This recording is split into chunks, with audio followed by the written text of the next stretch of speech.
I'd like you to come with me to Calvary this morning and look up at the middle cross. Who is that hanging there? It's Jesus. It's the Lord Jesus Christ. He's the architect of creation. He's the active agent in creation. By him were all things made, and without him was not anything made that was made. And he's the purpose of creation.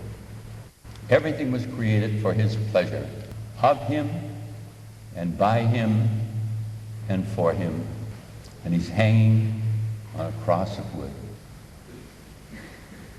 Men took the only perfect life that was ever lived on this earth, and they smashed it on a cross of wood. A preacher once said this. He said, "You never really understand the cross until it takes your breath away and becomes the most important thing in your life."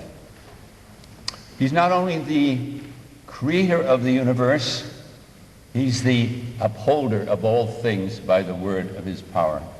He's the one who holds matter together. He's the one who gives you that breath you're breathing right now. And he's hanging on a cross of wood. Wonderful, wonderful Jesus. He's the one who made the starry skies. Can greater wonder be that he who built the starry skies once bled and died for me? That one who's hanging there on the middle cross is the omniscient one. He knows everything. There isn't anything he doesn't know. He knows the eternal story of every grain of sand. He knows every cell in your body. That's wonderful, isn't it? It's too wonderful for me to even take it in. He knows all the stars, and he calls them all by name, and he heals the brokenhearted.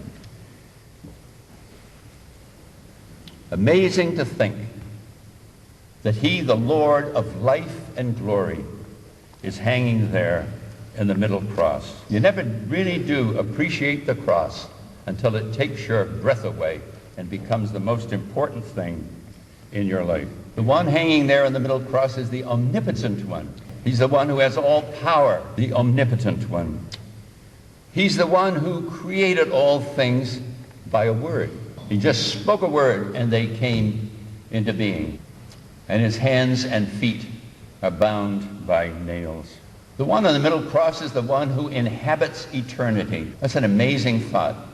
I cannot understand eternity. And yet here is one who inhabits eternity. Isaiah says that the train of his glory fills the temple. Makes you think of a bride with her beautiful garment and the train behind her garment. What would it be if the train of her wedding dress filled the cathedral? If the train of his glory is that great, how great is the glory thereof? He is the one of whom Isaiah said he's wonderful. That is his name. It's not an adjective, it's a noun. He is wonderful. And as his name, so is he. He's Counselor. He's Mighty God. He's the Father of eternity. He's the Prince of Peace. Why is he there? Why is he there on that middle cross? That's what we want to think about. It's really marvelous. Why is he there? He's there for you and for me. I wonder what he ever saw in me to suffer such deep agony. Dear friends, he's there because of you. You and I are but bits of cosmic dust in this universe, and yet he loved us enough to die for us there on the cross of Calvary. The trouble is that we suffer from the tyranny of the familiar. I stand here this morning and I say, Christ died for the ungodly. And I didn't hear a gasp. Nobody fainted. They didn't have to carry anyone out. The victim of surprise. We've become so used to the fact that Christ died for the ungodly, it doesn't bother us anymore. If the Bible is true, then those who are fanatical for Jesus are right. Let me say that again. If the Bible is true, those who are fanatics for Christ, they're the right ones. I cannot take in the wonder of it all. You cannot take in the wonder of it all. It's amazing. Amazing love. How can it be that thou, my God, shouldst die for me? I've heard in mythical literature how people died for their gods, but never before have I heard of a God who died for his people. That's what you have at Calvary. You have Christ, the Son of God, dying for you and for me.